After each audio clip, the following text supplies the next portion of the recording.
మామ ఫైనల్గా మార్నింగ్ నుంచి వెయిట్ చేస్తున్న అఖండ 2 తాండవం మూవీ యూఎస్ఏ ప్రీమియర్ టాక్ అయితే బయటకు వచ్చేసింది మామ.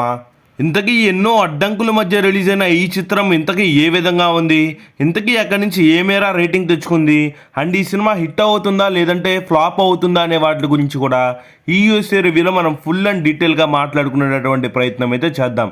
సో అంతకంటే ముందు ఛానల్ కోసం కొత్తగా వస్తే ఖచ్చితంగా ఇలాంటి ముందు రివ్యూస్ కోసం మన ఛానల్ సబ్స్క్రైబ్ చేసుకోండి అండ్ పక్కనున్న బెల్ నోటిఫికేషన్ ఆన్ చేసుకోండి అండ్ ఈ వీడియోని లైక్ చేయండి.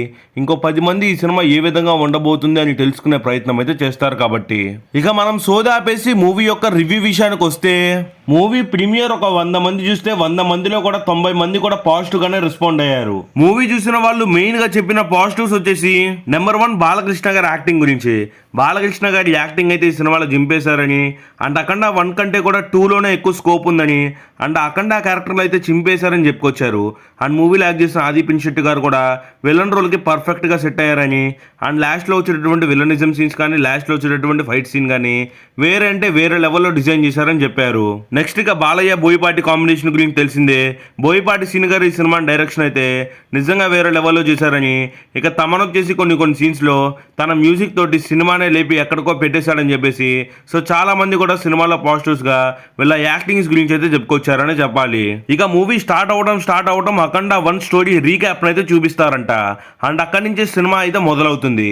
అఖండ 1 ఎక్కడైతే అఘోరా వదిలేసి ఈసారి నీకు ఏదైనా సమస్య వస్తే వస్తా అని చిన్నపిల్లతో చెప్పి వెళ్ళిపోతాడో అక్కడి నుంచే పార్ట్ 2 అయితే స్టార్ట్ అవుతుందంట. అండ్ మన ఫస్ట్ బాలయ్య ఎంట్రీ సీన్ వచ్చేసి 12 నిమిషాలకి, నెక్స్ట్ మన అఘోరా బాలకృష్ణ ఎంట్రీ సీన్ వచ్చేసి 24 నిమిషాలకైతే ఉంటుందంట. ఈ మధ్యలో మొత్తం కూడా స్టోరీ కాన్ఫ్లిక్ట్ మరియు సినిమా స్టోరీని అయితే బిల్డ్ చేసుకుంటారు. అండ్ అఖండ 2 తాండవంలో వచ్చేసి స్టార్టింగ్ నుంచి స్టోరీ కాన్ఫ్లిక్ట్లోకి వెళ్ళిపోతుంది, అండ్ ఎక్కడా కూడా ఎటువంటి సోది లేకుండా స్టోరీని అయితే ఎక్స్ప్లెయిన్ చేస్తారు. ఇక మన ఫస్ట్ బాలకృష్ణ గారి ఎంట్రీ సీన్ అయితే ఓకేగా ఉంటుంది. ఇక నెక్స్ట్ మన అఖండ బాలకృష్ణ గారి ఎంట్రీ సీన్ అయితే నెక్స్ట్ లెవెల్లో ఉంటుందని సో చాలా వరకు టాక్ అయితే బయటకు వచ్చింది.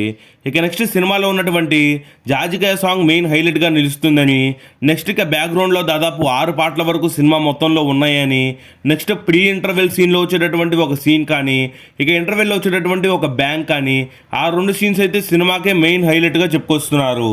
అండ్ ఇక నెక్స్ట్ సినిమాలో మెయిన్ పాజిటివ్గా చెప్పుకొచ్చిన విషయం ఏదన్నా ఉంది అంటే అది సినిమాలో ఉన్నటువంటి ప్రీ క్లైమాక్స్ సీన్ అయితే వేరే లెవెల్లో ఉంటుందని, ఆ సీన్ దగ్గర వచ్చేటటువంటి బ్యాక్గ్రౌండ్ స్కోర్ అయినా, ఆ సీన్లో వచ్చేటటువంటి ఫైట్ సీన్లో అయినా, ఆ సీన్లో వచ్చేటటువంటి కాన్ఫ్లిక్ట్ అయినా కానీ వేరే లెవెల్లో డిజైన్ చేశారని, అండ్ నెక్స్ట్ వచ్చేసి క్లైమాక్స్ ఫైట్ అయితే ఇంకా బాగుంటుందని, క్లైమాక్స్ వచ్చేటటువంటి అఖండ 3 అనేటటువంటి అనౌన్స్మెంట్ కూడా చాలా అంటే చాలా బాగా ఇచ్చారని, అఖండ 3 కోసం కూడా కొద్దిగా స్టోరీ వదిలినట్టుగా తెలుస్తుంది. అండ్ ఈ సినిమా గురించి అన్ని పాజిటివ్స్ చెప్పుకొచ్చారా భయ్యా, ఈ సినిమా గురించి నెగిటివ్స్ ఏం చెప్పలేదా అంటే కొన్ని బొక్కల గురించి కూడా చెప్పారు. అవేంటో చూస్తే ఫస్ట్ థింగ్ వచ్చేసి రన్ టైం గురించి. మూవీలో ఉన్నటువంటి రన్ టైం వచ్చేసి దాదాపు 2 hours 45 minutes and interval break మొత్తం కలుపుకుంటే దాదాపు 3 hours వరకు ఉంటుంది. అండ్ ఈ సినిమాలో వచ్చేసి సింపుల్గా ఒక 15 to 20 minutes ట్రిమ్ చేయొచ్చు అనిపించిందంట. కొన్ని సీన్స్ అన్నెసరీగా ఉన్నట్టు, మరి ఇంకొన్ని ఫోన్స్ అయితే మాత్రం ఓవర్ ద టాప్ వెళ్ళిపోయినట్టు, కొన్ని ఫైట్ సీన్స్ వచ్చేసి చాలా వరకు ల్యాగ్ చేసినట్టు కూడా చెప్పుకొచ్చారు. ఇక మూవీలో ఇంకేదైనా నెగిటివ్ పాయింట్ ఉంది అంటే అది సినిమాలో ఉన్నటువంటి ఓవర్ యాక్షన్ గురించి. సినిమాలో ఫైట్స్ అయితే మాత్రం ఒకసారి కొడితే ఇంకోసారికి వెళ్ళి పడతాం, అలా కొన్ని ఓవర్ యాక్షన్ సీన్లు అయితే ఉన్నాయని చాలామంది చెప్పుకొచ్చారు. అలా మనకు తెలిసిందే బాలకృష్ణ గారి సినిమాలో లాజికల్ చూడగలిగితే ఓన్లీ మ్యాజిక్లే అని. అలా చూసే వాళ్ళకైతే సినిమా ఖచ్చితంగా నచ్చుతుంది, కానీ సో ఈ విధంగా లాజిక్లు పట్టించుకునే వాళ్ళకైతే సినిమా అయితే అస్సలు ఎక్కదు. అండ్ మనం బాలకృష్ణ గారి సినిమాల్లో పెద్దగా వచ్చేసి ఇలాంటివి చూడం కాబట్టి ఇదొక నెగిటివ్ గా మనమైతే అసలు పట్టించుకోవాల్సిన అవసరం లేదు, ఇది మనకి నెగిటివ్ అవసరం లేదు. సో ఇక నెక్స్ట్ సినిమాల గురించి ఎక్కువగా చెప్పుకొచ్చింది వచ్చేసి సినిమాలో ఉండేటటువంటి ఎంట్రీ సీన్ మరియు ప్రీ క్లైమాక్స్ మరియు ప్రీ ఇంటర్వెల్ సీన్స్ అయితే హైలైట్గా చెప్పుకొచ్చారు. అండ్ జాజికాయ సాంగ్ అయితే ఎవరు థియేటర్లో కూర్చోవడం చెప్పారు. ఇక ఓవరాల్గా సినిమాకి వాళ్ళు ఇచ్చిన రేటింగ్ వచ్చేసి 4 out of 5 which is and block buster film అని యూఎస్ నుంచి రేటింగ్ తెచ్చుకుంది.